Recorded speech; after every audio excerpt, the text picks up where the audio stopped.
Now, this is a bit of a movie slash video game sort of video, but shout out to the One Piece subreddit because they noticed this. In chapter 1131, we see that Loki actually has a hammer on his back.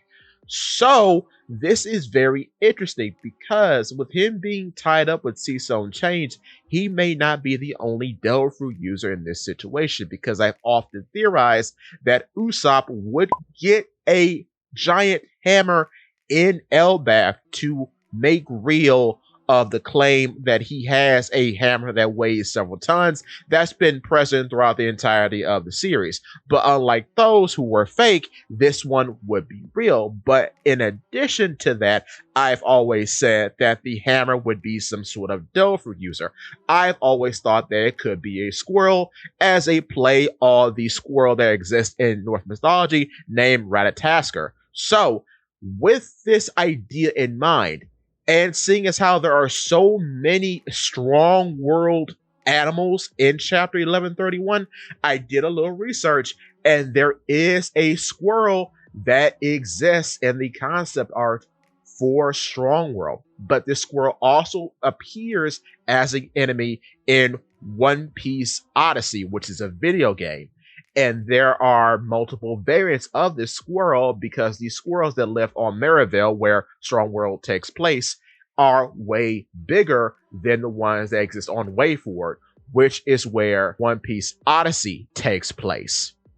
So with that being said, it's being perhaps suggested that there are multiple sizes of this squirrel. So the devil fruit that the hammer could have could be a reference to this squirrel or even a smaller variant of this squirrel. Therefore, if Loki does give Usopp his hammer as some sort of gift, Usopp would be able to wield said hammer, because the weird part about Zoan fruits that belong to objects is that the rules sort of go out the window when it comes to physics.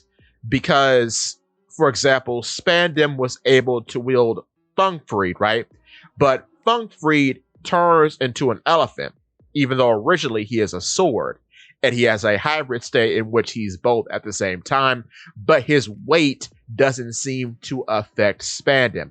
So maybe the opposite could be true in this situation, meaning that even though the hammer is huge, maybe the squirrel will be small. Therefore, even though the hammer would be heavy and be heavy on hit to whomever Usopp is hitting, he would not be affected by the weight of the hammer, because the weight of the hammer is the weight of the squirrel, which is a weird way to put it, but I could see it happening, seeing as how odder things have happened, like looking at Smiley, for example. He could split up into multiple bodies and whatnot.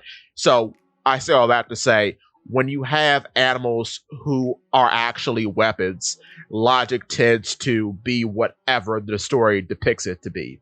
But with that being said, give me your thoughts and tell your friends about Paul and Pete. What?